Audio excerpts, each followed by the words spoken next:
September మాసంలో మకర రాశిలో జన్మించినటువంటి వారికి, అంటే మకర రాశి జాతకులకు ఈ 8 గ్రహాల యొక్క స్థితి మూలకంగా ఆ 8 గ్రహాలు ఈ రాశిలో జన్మించినటువంటి వారికి ఏ ఏ స్థానాలలో ఉన్నాయి అనేటువంటి విషయాన్ని మనం పరిగణనలోకి తీసుకొని చూసినట్టయితే వాటి మూలకంగా ఫలితాలు ఎలా ఉన్నాయి అనే విషయాన్ని మనం చూద్దాం. ముందుగా సూర్యుడు అష్టమ భాగ్యస్థానాలలో ప్రతికూలంగా సంచరిస్తున్నాడు. కుజుడు భాగ్య దశమ స్థానాలలో సంచరిస్తున్నాడు, ప్రతికూలం. బుధుడు అష్టమ భాగ్యస్థానాలలో అనుకూలం. గురువు షష్టమ స్థానంలో ప్రతికూలం. శుక్రుడు అష్టమ స్థానంలో అనుకూలం. శనైశ్వరుడు తృతీయ స్థానంలో అనుకూలం. రాహువు ద్వితీయ స్థానంలో, కేతువు అష్టమ స్థానంలో ప్రతికూలంగా ఉన్నారు. అయితే 14వ తారీఖు వరకు శుక్రుడు సప్తమ స్థానంలో సంచరిస్తున్నాడు, అది ప్రతికూలంగా ఉంటుంది. తదనంతరం అష్టమ స్థానంలోకి ప్రవేశిస్తున్నాడు, అది అనుకూలంగా ఉంటుంది. ఈ విధంగా గ్రహస్థితి ఉంది. గ్రహస్థితి ఈ స్థానాలలో ముఖ్యమైనటువంటి గ్రహాలు సంచరిస్తున్నాయి కనుక ఓవరాల్గా మనం చూసినట్టయితే మెజారిటీ ప్లానెట్స్ ప్రతికూలంగానే ఉన్నట్టుగా మనకు ఇక్కడ గోచరం అవుతుంది. శుక్రుడు తృతీయ స్థానంలో అనుకూలంగా ఉన్నప్పటికీ వక్రించి ఉన్నాడు గనక ద్వితీయ స్థానంలో సంచరిస్తూ ఉన్నటువంటి ఫలితం మనకు కొంత ఇచ్చేటువంటి అవకాశం ఉంది కనుక వక్రించినటువంటి గ్రహ అంత బలీయంగా ఉండడు, సత్ఫలితాలను ఇవ్వడానికి అంత అవకాశాలు ఉండవు. కానీ రాశి మారడం లేదు గనక తృతీయ స్థానంలోనే ఉన్నాడు, కానీ వక్రించినాడు కాబట్టి మనము కొంత ఈ శనైశ్వరుడి మూలకంగా న్యూట్రల్ ఫలితాలను మనం ఎక్స్పెక్ట్ చేయవచ్చును. అయితే ఓవరాల్గా మట్టుకు చూసినట్టయితే గురువు, రాహువు, కేతువు, సూర్యుడు, కుజుడు ఇలాంటి గ్రహాలన్నీ కూడాను ప్రతికూలంగా సంచరిస్తున్నాయి గనక మకర రాశి జాతకులకు ప్రతికూలతనే ఎక్కువగా కనబడుతుంది ఈ సెప్టెంబర్ మాసంలో. అయితే గత మాసంతో పోల్చితే మట్టుకు కొంత అనుకూలం. ఆగస్టు మాసంతో పోల్చినట్టయితే సెప్టెంబర్ మాసంలో మకర రాశి వారికి కొంత అనుకూలత ఉంది. చేసేటువంటి వృత్తి, వ్యాపారంలో రాబడి కొంత పెరుగుతుంది. అంత అనుకున్నంత పెరగకపోయినప్పటికీ ఎంతో కొంత పెరగడం మూలకంగా కొంత సంతృప్తిని పొందేటువంటి అవకాశాలు ఉన్నాయి. సంతృప్తిగా ఉంటారు. క్రయ విక్రయాలు మట్టుకు బాగా కొనసాగుతాయి. వ్యాపారం బాగా కొనసాగుతుంది. మీరు ఎక్స్పెక్ట్ చేసినంత లాభం రాకపోయినప్పటికీ వ్యాపారం సుఖమంగా ముందుకు జరుగుతుంది కాబట్టి అది ఒక రకంగా సంతృప్తికరమైనటువంటి విషయం. ఆర్థికంగా నిలదొక్కుంటారు. పూర్వం ఎదురైన ఆస్తి తగాదాలు, వైషమ్యాలన్నీ కూడాను దూరమవుతాయి. ఆరోగ్యంపై మట్టుకు ఈ మాసంలో శ్రద్ధ తీసుకోవడం చాలా అవసరం. పనిభారం పెరుగుతుంది, పనులలో నిమగ్నమవుతారు. తద్వారా మీరు ఆరోగ్యాన్ని ఓవర్లుక్ చేసేటువంటి అవకాశాలు కనబడుతున్నాయి. స్నేహితులను కలుసుకుంటారు. బంధువర్గంతో కొన్ని పనులు నెరవేరుతాయి. ఆధ్యాత్మికవేత్తలు, సమాజంలో మంచి స్థాయిలో ఉన్నటువంటి వారితో పరిచయాలు ఏర్పడతాయి. వారిని కలుసుకోవడం మూలకంగా కొంత ప్రశాంతత పొందే అవకాశం బాగా కనబడుతుంది. విందులు, వినోదాలు హాజరవుతారు. ఇక విద్యార్థులు చదువుకునేటువంటి వారి విషయం ఆలోచించినట్టయితే కొంత శ్రమించవలసినటువంటి సమయం. శ్రమిస్తే మీరు మంచి ఫలితాలను పొందుతారు. ఏకాగ్రతతో మీరు ప్రయత్నం చేసినట్టయితే తప్పకుండా మీకు మంచి ఫలితాలు వస్తాయి. ఉన్నత విద్యకై చేసేటువంటి ప్రయత్నాలలో కొంత ఆటంకాలు కనబడుతున్నాయి కాబట్టి మీ వైపు నుండి ప్రయత్నము రెట్టింపు చేయాలి. మీ వైపు నుంచి నిరంతర ప్రయత్నం ఉన్నట్టయితే మీరు సాధించగలుగుతారు. ఉదాసీనత ఉన్నట్టయితే మీకు ఆ ఉన్నత విద్యకై చేసేటువంటి ప్రయత్నాల లోపల వాయిదా పడము, ఆటంకాలు ఇంకానూ పెరిగేటువంటి అవకాశాలు ఉంటాయి. కాబట్టి మీరు కంటిన్యూస్ ప్రాసెస్లో ఎఫర్ట్స్ అనేది పెట్టాలి. ఇక ఆర్థికంగా బాగా కలిసి వస్తుంది. ఆలస్యం అయినప్పటికీ ఉన్నత విద్యలో మీరు జాయిన్ అవుతారు. హయ్యర్ ఎడ్యుకేషన్కు అనుకూలతనే ఉంది, ఆలస్యం మట్టుకు ఉంది. అంటే దీని మూలకంగా మనకేం తెలుస్తుంది అంటే మీ ఎఫర్ట్స్ అనేది ఫైనల్ రిజల్ట్ను ఇచ్చే అవకాశాలు ఉన్నాయి. మీకు అవకాశం ఉంది, ప్రయత్నం చేయండి, తప్పకుండా అనుకూలిస్తుంది. ఇక ప్రారంభించినటువంటి పనుల్లో మటుకు ఆటంకాలు ఉన్నాయి. ఆర్థికపరమైనటువంటి సమస్యలు అప్పుడప్పుడు వస్తూ ఉంటాయి. ఊహించని ఆటంకాల మూలకంగా మీరు అనుకున్న సమయంలో ప్రారంభించినటువంటి పనులను పూర్తి చేయలేకపోతారు. కోర్టు కేసులలో మట్టుకు అనుకూలమైనటువంటి ఫలితాలు ఉన్నాయి. ఈ విధంగా మకర రాశి జాతకులకు గ్రహస్థితి ప్రతికూలంగా ఉంది కనుక ముఖ్యంగా ఉద్యోగస్తులు, వ్యాపారస్తులకు అనుకూలంగానే ఉంది. క్రయ విక్రయం బాగానే జరుగుతుంది. అమ్మడము కొనడము ఈ వ్యవహారాలన్నీ బాగానే ఉంటాయి. కానీ అనుకున్న మోతాదులో మీరు లాభం ఉండకపోవచ్చు కనుక కొంత మీరు ఎఫర్ట్స్ పెట్టినట్టయితే దాన్ని రెక్టిఫై చేసుకోవచ్చు. ఆరోగ్యం మట్టుకు మీరు శ్రద్ధ తీసుకోవాలి, ఓవర్లుక్ చేయకూడదు. ఫ్రెండ్ సర్కిల్స్తో మీరు దురుసుగా ఉన్నట్టయితే ఇబ్బందులను ఎదుర్కొంటారు కనుక ఫ్రెండ్ సర్కిల్స్తో, ఆత్మీయులతో, చిన్ననాటి మిత్రులతో, బంధువర్గంతో వీళ్ళందరితో కూడాను మీరు మాట్లాడేటప్పుడు చాలా జాగ్రత్తగా మాట్లాడండి.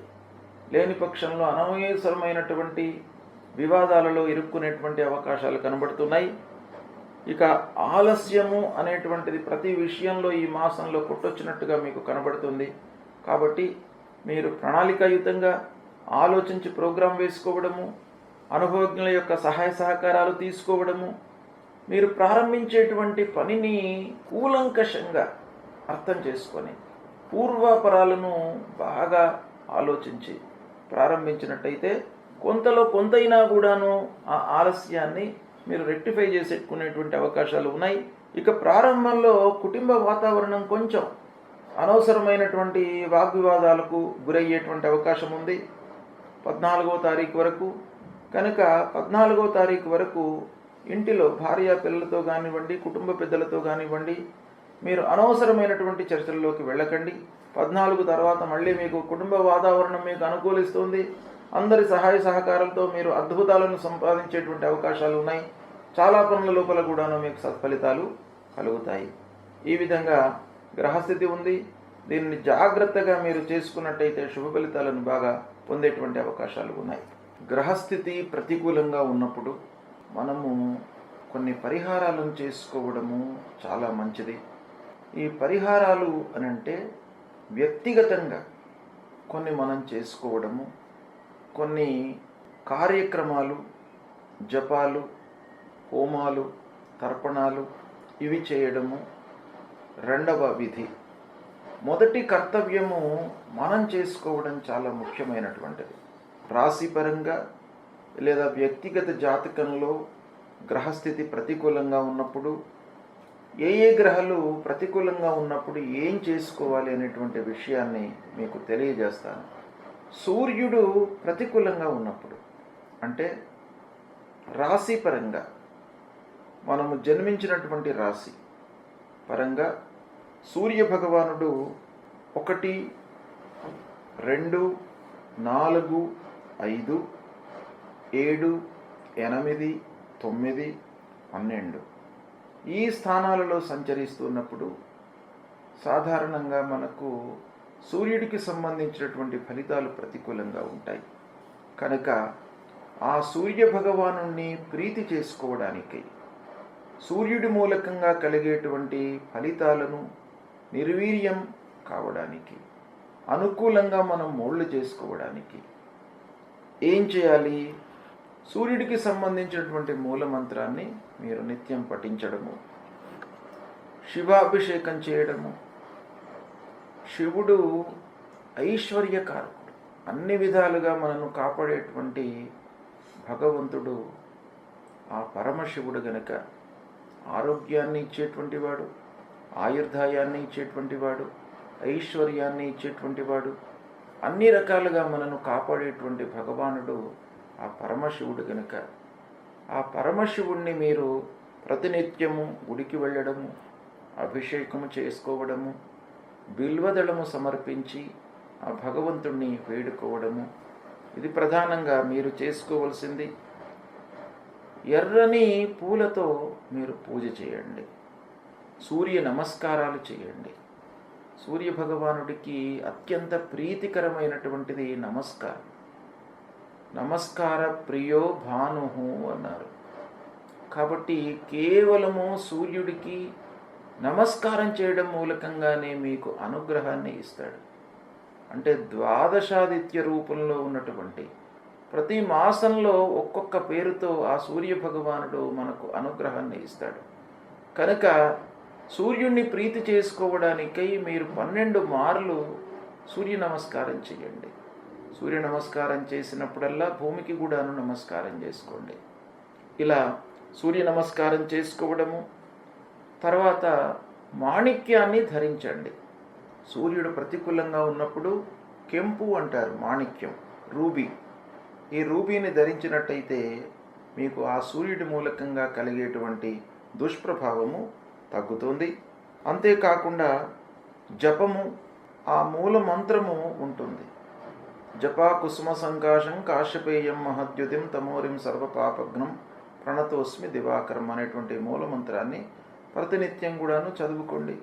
సరే, ఇవన్నీ చేయడానికి మనకు సమయం లేదు అని అనుకుంటే కేవలము మీరు స్నానం చేసిన తర్వాత కొద్దిగా ఎండలోకి వచ్చి ఒక 2 నిమిషాలు ఎండలో నిలబడి సూర్య భగవానుడికి నమస్కారం చేసుకోండి.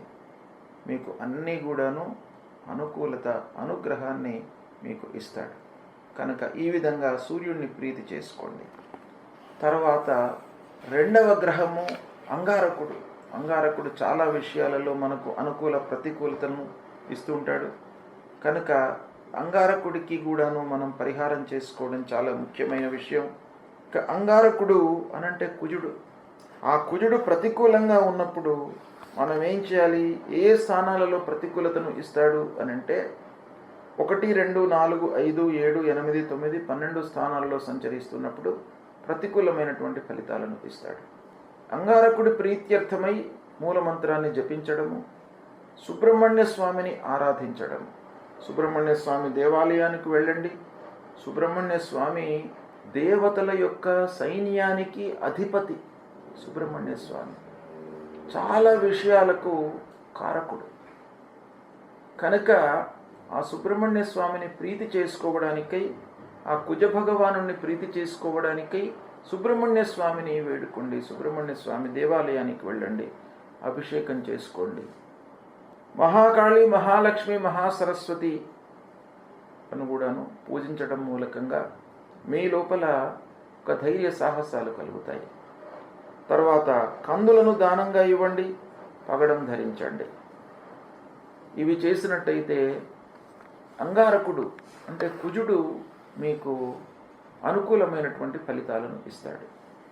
ఇక బుధుడు కూడాను చాలా ముఖ్యమైనటువంటి గ్రహం.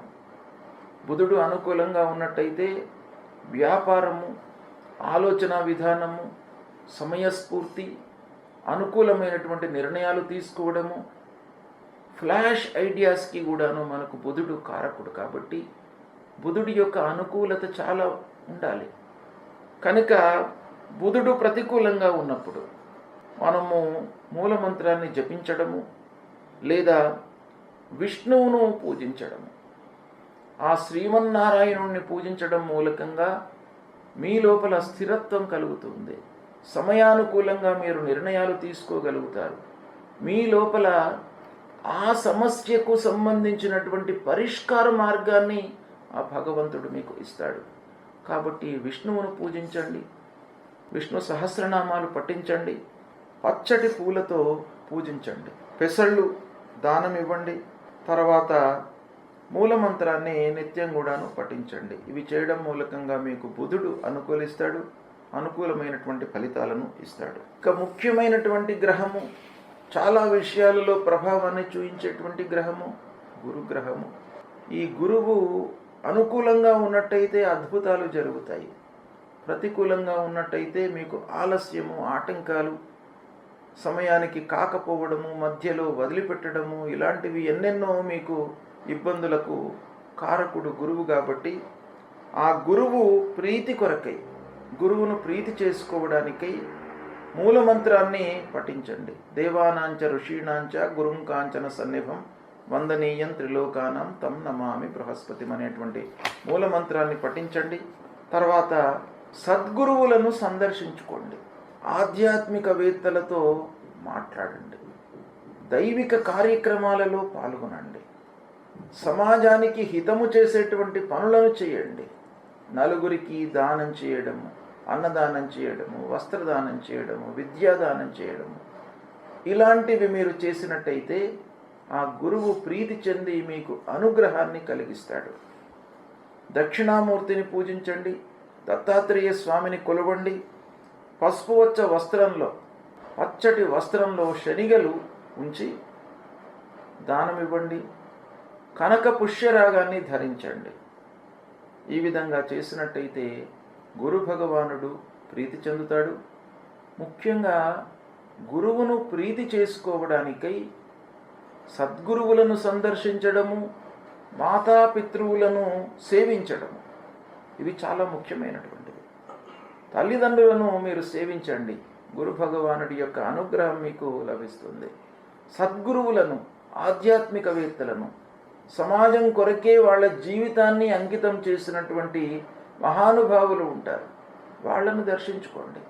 వాళ్ళ మూలకంగా మీకు ఆ గురువు యొక్క అనుగ్రహం లభిస్తుంది. ఇక శుక్రుడు మనకు ఆనందాన్ని, సౌఖ్యాన్ని, కావలసినటువంటి వస్తువులను, వస్త్రాలను, ప్రశాంతతను ఇచ్చేటువంటి గ్రహము శుక్రగ్రహము. ఈ శుక్రగ్రహము మీకు ప్రతికూలంగా ఉన్నప్పుడు మూలమంత్రాన్ని జపించండి. పార్వతీదేవిని, లక్ష్మీ అమ్మవారిని కొలవండి. తెల్లటి పూలతో మీరు పూజించండి అమ్మవారిని. అమ్మవారు ప్రీతి చెంది మీకు కావలసినటువంటి అన్ని సదుపాయాలను కూడాను మీకు అనుగ్రహిస్తారు. తెల్లని వస్త్రము, తర్వాత బొబ్బర్లు, ఇవి దానంగా ఇవ్వండి. వజ్రాన్ని ధరించండి. మూలమంత్రాన్ని జపించండి. హేమకుంద మృళాలాభం దైత్యానాం పరమాం గురుం సర్వశాస్త్ర ప్రవక్తారం భార్గవం ప్రణమామ్యహం అనేటువంటి మూలమంత్రాన్ని ప్రతినిత్యం కూడాను చదువుకోండి. మీకు అనుగ్రహాన్ని పొందుతారు శుక్రుడి మూలకంగా. ఇక శనీశ్వరుడు చాలా విషయాలలో ప్రభావాన్ని చూపించేటువంటి గ్రహం. ఈ శని గ్రహము డైరెక్ట్గా మనకు డబ్బుపై, ఆదాయంపై, ఖర్చుపై, మన శ్రమపై ప్రభావాన్ని చూపిస్తాడు. కాబట్టి ఈ శని ప్రతికూలంగా ఉన్నప్పుడు మూలమంత్రం తప్పకుండా మీరు జపించండి. నీలాంజన సమాభాసం రవిపుత్రం యమాగ్రజం ఛాయా మార్తాండ సంభూతం తం నమామి శనైశ్చరం. ఈ మూలమంత్రాన్ని జపిస్తూ శివుణ్ణి ఆరాధించండి. ఆ పరమశివుడికి అభిషేకం చెయ్యండి. శని స్తోత్రాన్ని పఠించండి. శివ పూజ మూలకంగా మీకు అద్భుతాలు జరుగుతాయి. ఆ శివుణ్ణి నమ్ముకొని ప్రతినిత్యం కూడాను దైవారాధన చేస్తూ శివాలయానికి వెళుతూ ఆ శంకరుడిపై ఒక బిల్వదళాన్ని ఉంచి మీరు నమస్కారం చేసుకున్నట్టయితే మహదానంద పరవశుడైనటువంటి ఆ శంకరుడు మిమ్మల్ని అనుగ్రహిస్తాడు. ఆ శని మూలకంగా కలిగేటువంటి దుష్ప్రభావం దూరం అవుతుంది. ఆంజనేయ స్వామిని కూడాను కొలవండి. భయము, ఆందోళన ఇవి లేకుండా మిమ్మల్ని కాపాడుతాడు. నల్లటి వస్త్రము, నల్లని నువ్వులను దానంగా ఇవ్వండి. ఇంద్రనీలాన్ని ధరించండి. ఇవి చేయడం మూలకంగా శని యొక్క ప్రభావం తగ్గుతుంది. రాహువు ప్రతికూలంగా ఉన్నప్పుడు మనము ఏమి చేసుకోవాలి అనేటువంటి విషయాన్ని మనం చూసినట్టయితే, రాహువు గోచార రీత్యా 3, 6, 11 స్థానాలలో శుభ ఫలితాలను ఇస్తాడు. మిగతా అన్ని స్థానాలలోనూ ప్రతికూలమైనటువంటి ఫలితాలు ఇస్తాడు. అంటే రాహువు ఇచ్చేటువంటి ప్రతికూల స్థానాలు 1, 2, 4, 5, 7, 9, 10, 12. ఈ స్థానాలలో రాహు సంచరిస్తున్నప్పుడు మనకు గోచార రీత్యా ప్రతికూలమైనటువంటి ఫలితాలను ఇస్తాడు. గనక రాహు ప్రీత్యర్థమై, రాహు యొక్క అనుగ్రహం కొరకై మూలమంత్రాన్ని మనం పఠించడము, జపించడము. రాహు మూలమంత్రం అర్ధకాయం మహావీర్యం చంద్రాదిత్య విమర్దనం సింహికా గర్భసంభూతం తం రాహుం ప్రణమామ్యహం. ఈ మూలమంత్రాన్ని ప్రతినిత్యం కూడాను జపించడము, దుర్గామాతను పూజించడం. దుర్గాదేవి మహాకాళి, మహాలక్ష్మి, మహాసరస్వతి స్వరూపిణి అయినటువంటి ఆ దుర్గామాతను పూజించడం మూలకంగా కూడాను మనకు రాహు యొక్క ప్రతికూలత తగ్గుతుంది. ఇక మినుములు దానంగా ఇవ్వడం, గోమేధికాన్ని ధరించడము, ఇవి చేసినట్టయితే రాహు మూలకంగా కలిగేటువంటి దుష్ప్రభావము తగ్గి మంచి ఫలితాలను పొందేటువంటి అవకాశము ఉంటుంది. కాబట్టి ఇవి దానము, పారాయణము, జపము, దానము ఇవి ఇవ్వడం మూలకంగా మనకు మంచి జరుగుతుంది కనుక ముందుగా మీరు చేయవలసినటువంటిది అమ్మవారిని ప్రతినిత్యం కూడాను దర్శనం చేసుకోండి. అమ్మవారిని దర్శనం చేసుకున్నట్టయితే దుర్గే స్మృత హరతి భీతిమశేష జంతో స్వస్థై స్మృత మతిమతీవ శుభాం దదాతి అని అన్నారు. కాబట్టి దుర్గాదేవిని మీరు దర్శించడం మూలకంగానే మీ లోపల ఉన్నటువంటి భయాలు, ఆందోళనలు, మానసిక వికలత ఇవన్నీ కూడాను దూరమైపోతాయి. కనుక అమ్మవారిని ప్రతినిత్యం కూడాను దర్శించండి, పూజించండి. ఇక కేతువు ప్రతికూలంగా ఉన్నప్పుడు కేతువు కూడాను 1, 2, 4, 5, 7, 9, 10, 12 స్థానాలలో సంచరిస్తున్నప్పుడు ప్రతికూలమైనటువంటి ఫలితాలను ఇస్తాడు. కనుక కేతు ప్రీత్యర్థమై జపము అంటే మూలమంత్ర జపము చేయడము, పలాశ పుష్ప సంకాశం తారక గ్రహమస్తకం రౌద్రం రుద్రాత్మకం ఘోరం తం కేతుం ప్రణమామ్యహం అనేటువంటి మూలమంత్రాన్ని ప్రతినిత్యం కూడాను చదువుకోవడము, గణపతిని పూజించడము. కేతువుకు సంబంధించినటువంటి అధిష్టాన దేవత గణపతి, విఘ్నాధిపతి. మనకు విఘ్నాలు రాకుండా మన జ్ఞానము సన్మార్గంలో ప్రయాణించేటట్టుగా మంచి ఆలోచనలు రావడానికి, సమయస్ఫూర్తితో మనము నిర్ణయాలు తీసుకోవడానికి గణపతి ఆరాధన అనేటువంటిది చాలా ముఖ్యమైనటువంటిది. ఈ గణపతిని ఆరాధించినట్టయితే, గణపతిని పూజించినట్టయితే మీకు తప్పకుండా ఈ కేతు మూలకంగా కలిగేటువంటి దుష్ప్రభావము తగ్గుతుంది. ఉలవలు దానంగా ఇవ్వండి, వైడూర్యాన్ని ధరించండి. ఇవి చేయలేనటువంటి వాళ్ళు కేతువుకు సంబంధించినటువంటి స్తోత్రం ఉంటుంది. ఆ స్తోత్రము ప్రతినిత్యం కూడాను మీరు పఠించినా కూడాను మీకు కేతువు మూలకంగా కలిగేటువంటి దుష్ప్రభావం దూరం అవుతుంది, అనుకూల ఫలితాలు ఉంటాయి. ఈ విధంగా ఈ గ్రహాలకు చెప్పబడినటువంటి పూజలు, దానాదులు, నవరత్నాలు ధరించడము వీటి మూలకంగా మీకు అనుగ్రహం లభిస్తుంది. ముందు దేవతా అనుగ్రహం కొరకై దేవాలయానికి వెళ్ళండి, సద్గురువులను దర్శించుకోండి. ఇవి దర్శించుకున్నట్టయితే మీకు ఈ దుష్ప్రభావం దూరం అవుతుంది, మంచి ఫలితాలు కలుగుతాయి. సెప్టెంబర్ మాసంలో ముఖ్యమైనటువంటి పండుగల గురించి తెలియజేస్తాను. 1 సెప్టెంబర్ సోమవారం అదుఃఖ నవమి. అంటే ఈ నవమి రోజున నందాదేవిని పూజించడం మూలకంగా, అంటే సంతోషాన్ని మనకు ఇచ్చేటువంటి అమ్మవారు నందాదేవి. ఈ నందాదేవిని పూజించడం మూలకంగా మనకు జీవితంలో దుఃఖాలు మన దరి చేరకుండా ఉంటాయి అనేటువంటిది శాస్త్రం చెప్తుంది. కనుక అందరూ కూడాను నందాదేవిని పూజించడం మూలకంగా సుఖ సంతోషాలు మీ జీవితంలో కలుగుతాయి. కనుక ఈ రోజున అమ్మవారి పూజ చేయండి. ఇక 2వ తారీఖు నాడు మంగళవారం జ్యేష్ఠ గౌరీ విసర్జనం. అంటే జ్యేష్ఠ గౌరీని మనము ఆవాహన చేసి పూజించి ఈ రోజున విసర్జన చేయడం జరుగుతుంది. లక్ష్మీ, జ్యేష్ఠ వీళ్ళిద్దరు కూడాను మన సాంప్రదాయం ప్రకారంగా, హిందూ సాంప్రదాయం ప్రకారంగా ఒకరు మనకు ధనాన్ని, కావలసినటువంటి స్థితిగతులను ఇచ్చేటువంటి వాళ్ళు, ఒకరు మనకు దుఃఖాన్ని కలిగించేటువంటి వాళ్ళు, కష్టాలను కలిగించేటువంటి వాళ్ళు. ఇద్దరిని కూడాను మనం పూజిస్తాం మన శాస్త్రం ప్రకారంగా. కనుక మహాలక్ష్మి వ్రతారంభము గత మాసంలోనే 31 ఆగస్టు రోజున ప్రారంభమయ్యి 1వ తారీఖున ఈ సెప్టెంబర్ మాసంలో గౌరీదేవిని పూజించడము, జ్యేష్ఠ గౌరీ, జ్యేష్ఠ రూపంలో ఉన్నటువంటి గౌరీదేవిని పూజించడము, 2వ తారీఖు నాడు ఆ గౌరీమాతను, జ్యేష్ఠ రూపంలో ఉన్నటువంటి గౌరీమాతను పూజించి విసర్జించడం. ఇది ఈ 3 రోజుల కార్యక్రమం అన్నమాట.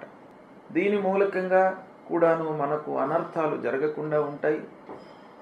లక్ష్మి రావడము, వచ్చినటువంటి లక్ష్మి మనకు స్థిరంగా ఉండడానికి ఇది ఈ పూజా విధానము, ఈ ఆరాధన ఉపయోగపడుతుంది. ఇక 3వ తారీఖు బుధవారం సర్వేషాం పరివర్తిని ఏకాదశి. ఈ ఏకాదశి చాతుర్మాస్యాల లోపల వస్తుంది. మనకు భాద్రపద మాసంలో వచ్చేటువంటి ఏకాదశి చాలా పరివర్తనను తీసుకువస్తుంది మన జీవితంలో. కనుకనే ఈ ఏకాదశికి పరివర్తన ఏకాదశి అని మనకు శాస్త్రంలో చెప్పబడి ఉంది. అంటే ఈ ఏకాదశి రోజున ఉపవాసం చేసి ద్వాదశి రోజున పారణ చేసినట్టయితే మనకు మన జీవితం లోపల పరివర్తన జరుగుతుంది. అంటే అంతకు ముందు ఉన్నటువంటి విధానం నుండి ఒక సుఖమయమైనటువంటి జీవిత విధానంలోకి మీరు పరివర్తన చెందడానికి ఈ ఏకాదశి అనేటువంటిది మీకు ఉపయోగపడుతుంది. కనుక దీన్ని మీరు ఆచరించండి. ఇక 4వ తారీఖు గురువారం వామన జయంతి. వామన జయంతి, వామనుడు దశావతారాల లోపల అవతారం. ఈ వామనుణ్ణి పూజించడం మూలకంగా అనర్థాలన్నీ కూడాను దూరమవుతాయి, అత్యాశలకు తావు లేకుండా ఉంటుంది. కాబట్టి ఈ వామనుణ్ణి మనము ఈ రోజున పూజిస్తాం. తర్వాత భువనేశ్వరి మాత యొక్క జయంతి కూడాను ఇదే రోజు అవుతుంది. ఆ భువనేశ్వరి మాత అనుగ్రహం మూలకంగా మనకు అన్ని రకాల సౌకర్యాలు, సుఖాలు జీవితంలో కలుగుతాయి. కనుక ఈ రోజున భువనేశ్వరి మాతను కూడాను పూజిస్తాం. ఇదే రోజు నుండి చాతుర్మాస్య దీక్షను పాటిస్తున్నటువంటి వాళ్ళు క్షీరాన్ని అంటే పాలను త్యజిస్తారు. ఈ రోజున దధి దానంగా ఇస్తారు, అంటే పెరుగు దానం చేసి క్షీరాన్ని వర్జిస్తారు. చాతుర్మాస్యాలలో ఒక్కొక్కటి వదిలిపెట్టి ఒకదాన్ని దానంగా ఇవ్వడం అనేటువంటిది మన శాస్త్రంలో ఉంది. ఇక 6వ తారీఖు శనివారం గణేష నిమజ్జనం. అనంత చతుర్దశి రోజున గణేశుణ్ణి మనము నిమజ్జనం చేయడము శాస్త్ర విహితంగా ఉంది. గత నెల 27వ తారీఖు నాడు వినాయక చవితి బుధవారం. ఆ రోజున వినాయకుణ్ణి మనం స్థాపన చేసి షోడశోపచార పూజలు చేసి నైవేద్యము ఉండ్రాళ్ళు సమర్పించి చంద్రోదయం వరకు చంద్రుణ్ణి మనము చూడకుండా, అంటే చంద్ర దర్శన నిషేధము మనకు వినాయక చవితి రోజున ఉంటుంది. రాత్రి 9 వరకు చంద్రుణ్ణి చూడకుండా ఉండాలి, దాని తర్వాత చూడవచ్చును. ఆ లోపల ఒకవేళ చంద్రుణ్ణి మనం చూసినట్టయితే అనవసరమైనటువంటి నిందలకు విమర్శలకు గురి అవుతారు అనేటువంటిది మనకు శాస్త్రం చెప్తుంది. ఆ రోజున మనము స్థాపన చేసినటువంటి వినాయకుడిని ప్రతినిత్యం కూడాను షోడశోపచార పూజ చేసి నైవేద్యము సమర్పించి ఆ గణపతి విఘ్నరాజు యొక్క అనుగ్రహాన్ని పొంది మళ్ళీ గణేశుణ్ణి 6వ తారీఖు శనివారం రోజున నిమజ్జనం చేయడం అనేటువంటిది మన శాస్త్రంలో ఉంది. ఇది ప్రధానంగా అనంత చతుర్దశి రోజున గణేష నిమజ్జనం అనేటువంటిది మనం జరుపుతాం. అదే రోజున అనంత పద్మనాభ స్వామిని పూజిస్తాం. అనంత పద్మనాభ స్వామి యొక్క వ్రతము ఆ రోజున ఆచరిస్తాం. ఇక 7వ తారీఖు నాడు ఆదివారము చంద్రగ్రహణము ఉంది. ఖగ్రాస చంద్రగ్రహణం. ఈ గ్రహణము రాత్రి 9:57 నుండి రాత్రి 1:27 వరకు ఉంది. ఇది సంపూర్ణ చంద్రగ్రహణము. ఈ గ్రహణము ఏ రాసులలో వస్తుంది, ఎవరు ఆచరించాలి, ఎవరు చూడకూడదు, ఎవరు చూడాలి, ఈ గ్రహణానికి సంబంధించినటువంటి విధి విధానాలను మీకు తర్వాత నేను వివరంగా తెలియజేస్తాను. ఇక 8వ తారీఖు సోమవారం రోజున మహాలయ పక్షారంభం. దీన్ని పితృపక్షాలు ప్రారంభము అని అంటారు. అంటే మనను పెంచి పెద్ద చేసి మనకు జీవితాన్ని జన్మను ప్రసాదించినటువంటి తల్లిదండ్రులకు వారిని ఉద్దేశించి వాళ్ళు జన్మ మనకు ఇవ్వడం మూలకంగా మనము ఈ స్థితిలో ఉన్నాం కనుక తల్లిదండ్రులు జీవించి ఉన్నంత వరకు వాళ్లకు సపర్యలు చేస్తూ దేహత్యాగం చేసిన తర్వాత వాళ్ళ విషయమై తర్పణాలు, పిండ ప్రదానాలు, దానాదులు ఇవన్నీ కూడాను చేయడము ఈ మహాలయ పక్షం లోపల మనకు శాస్త్రం చెప్పింది గనక మహాలయ పక్షారంభము 8వ తారీఖు సోమవారం నాడు ప్రారంభమవుతుంది. ఇక 10వ తారీఖు బుధవారం సంకష్టహర చతుర్థి. అన్ని కష్టాలను దూరం చేసేటువంటి ఆ మహాగణాధిపతికి ఈ రోజున ఉపవాసము ఉండి రాత్రి 8:14 నిమిషముల వరకు ఉపవాసాన్ని ఆచరించి తదనంతరము భోజనం చేయడం ద్వారా ఆ గణపతి సంతృప్తి చెంది మీకు కష్టాలు కలగకుండా చూస్తాడు, అనుగ్రహిస్తాడు. కనుక సంకష్టహర చతుర్థి వ్రతాన్ని ఆచరించండి. ఇక తరువాత మళ్ళీ ముఖ్యమైనటువంటి పండుగ 19వ తారీఖు శుక్రవారం మాస శివరాత్రి. ప్రతి మాసం లోపల కూడాను అమావాస్య కంటే ముందు పరమశివుడికి అత్యంత ప్రీతికరమైనటువంటి రోజు మహాశివరాత్రి. అందులో ప్రతి నెలకొక్కసారి వచ్చేటువంటిది మాస శివరాత్రి. ప్రతి మాసంలో అమావాస్య కంటే ముందు వస్తుంది కనుక మాస శివరాత్రి అన్నాం. మహాశివరాత్రి అనేది సంవత్సరానికి ఒక మారు వస్తుంది.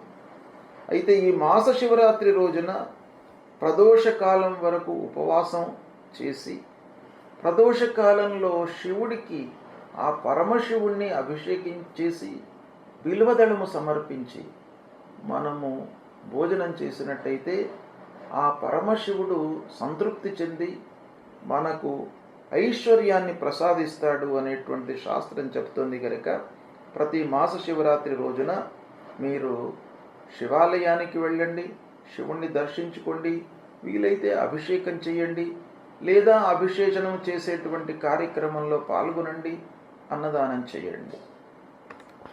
ఇక 20వ తారీఖు శనివారం మహాలయాంతర్గతంగా ఒక ప్రత్యేకమైనటువంటి దినం.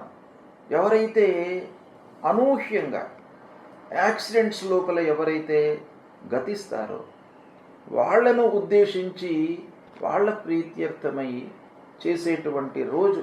అంటే వాళ్ళ ప్రీత్యర్థమై పిండ ప్రదానము, తర్పణాలు, శ్రాద్ధాదులు చేసేటువంటి దినం అన్నమాట. దీన్ని మనం ఏమంటాము? విషశస్త్రాదిహత జనానాం మహాలయ. అంటే విషము తీసుకోవడం మూలకంగా సూసైడ్ చేసుకున్నటువంటి వాళ్ళు, లేదా విష ప్రయోగం మూలకంగా గతించినటువంటి వాళ్ళు, శస్త్రాదులకు లోనై గతించినటువంటి వాళ్ళు, యాక్సిడెంట్స్ అయ్యి గతించినటువంటి వాళ్ళు, ఇలా ఊహించకుండా జన్మము అంటే ఆ పుట్టుక, ఆ జీవితము అర్ధాంతరంగా ఎప్పుడైతే ఉంటుందో అలాంటి వాళ్లకు ఈ రోజున మనం పిండ ప్రదానం చేయడం మూలకంగా వాళ్ళ మూలకంగా ఆ కుటుంబానికి హాని కలగకుండా వాళ్ళ యొక్క అనుగ్రహం లభిస్తుంది అని శాస్త్రం చెప్తుంది. ఇక 21వ తారీఖు ఆదివారం సర్వపితృ మహాలయ అమావాస్య. ఇది చాలా ముఖ్యమైనటువంటి దినం. మహాలయ అమావాస్య అంటాం. ప్రహతంలో మహాలయ అమావాస్య, సర్వపితృ మహాలయ అమావాస్య. అందరు పితృదేవతలకు మనము ఈ రోజున వాళ్లను ఉద్దేశించి వాళ్ళ పేర్లు ఉచ్చారణ చేసి తర్పణాలు చేయడము, పిండ ప్రదానాలు చేయడము, వాళ్ళ ప్రీత్యర్థమై అన్నదానాలు చేయడము, వస్త్రదానం చేయడము, వీటి మూలకంగా పితృదేవతలందరూ కూడాను సంతృప్తి చెంది మనను అనుగ్రహిస్తారు. ఆ అనుగ్రహం మూలకంగా వంశము వృద్ధి అవుతుంది. మళ్ళీ మన సంతానము కూడాను ఒక స్థితికి రావడానికి అవకాశము ఉంటుంది అనేటువంటిది శాస్త్రం చెప్తుంది. కాబట్టి సర్వపితృ మహాలయ అమావాస్య తల్లిదండ్రులు గతించినటువంటి వాళ్ళు ఈ రోజున వాళ్ళ ప్రీత్యర్థమై తప్పకుండా చేసుకోవాలి. ఇక 22 సెప్టెంబర్ సోమవారం నవరాత్రులు ప్రారంభమవుతాయి. దసరా నవరాత్రులు ఈ రోజున శారద అమ్మవారికి కలుష స్థాపనతో ఈ నవరాత్రులు ప్రారంభమవుతాయి. ఇక ఇందులో భాగంగా నవరాత్రిలో భాగంగా 30వ తారీఖు మంగళవారం దుర్గాష్టమి, మహాష్టమి, కాళికాష్టమి ఈ అమ్మవారికి మనం పూజలు చేసుకుంటాం. ఈ మహాష్టమి రోజున 1వ తారీఖు మళ్ళీ అక్టోబర్ వచ్చే మాసం 1వ తారీఖు నాడు మహర్నవమి, సరస్వతి పూజ, సువాసిని పూజ, ఆయుధ పూజ ఇవన్నీ కూడాను మహర్నవమి రోజున చేసుకుంటాం. ఇక 2వ తారీఖు విజయదశమి, వచ్చే అక్టోబర్ మాసంలో 2వ తారీఖు విజయదశమి దసరా పండుగ.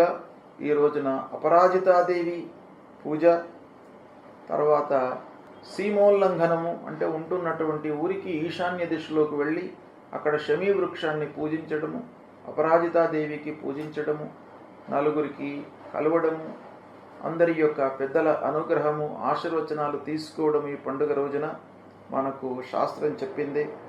ఇలా ఇవి ముఖ్యమైనటువంటి పండుగలు ఈ సెప్టెంబర్ మాసంలో ఉన్నాయి. వీటిని ఆచరించినట్టయితే మనకు పండుగలు ఏదో కాకతాళీయంగా చెప్పినటువంటివి కావు. ఋషులు దర్శించి వాటి యొక్క అనుభవాన్ని వాళ్ళు ఆ పండుగల యొక్క అనుభవంలోకి తీసుకొని అవి మానవాళికి మనకు అందించారు. అంటే మానవులందరూ కూడాను ఈ పండుగలు ఆచరించడం మూలకంగా ఒక సుఖమయమైనటువంటి జీవితాన్ని గడపాలి అనేటువంటి ఉద్దేశంతో వాళ్ళు దర్శించి మనకు సూచించినటువంటి పండుగలు. కాబట్టి ఆయా పండుగల లోపల శాస్త్రవిహితంగా ఏ దేవుడికి, ఏ అధిపతికి, ఎవరికి ఎలా చేయాలి అనేటువంటి విషయాన్ని తెలుసుకొని దాన్ని మీరు ఆచరించినట్టయితే మీకు ఉత్తమమైనటువంటి ఫలితాలు కలుగుతాయి. ఏ గ్రహాలు ఏ రాశులలో సంచరించినప్పటికీ, అష్టమ స్థానంలో ఉన్నప్పటికీ, ద్వాదశ స్థానంలో ఉన్నప్పటికీ, ఏ విధంగా ఉన్నప్పటికీ మీరు ఈ పండుగలను విధి విధానంగా ఆచరించి భగవంతుడి యొక్క అనుగ్రహాన్ని తీసుకొని పెద్దల యొక్క ఆశీర్వచనాన్ని పొందినట్టయితే మీకు అన్నీ కూడాను అనుకూలమైనటువంటి ఫలితాలే ఉంటాయి అని మన శాస్త్రం చెప్తుంది. ఇది ఋషి వచనం కాబట్టి ఇది తప్పకుండా మీరు పాటించండి. శుభం.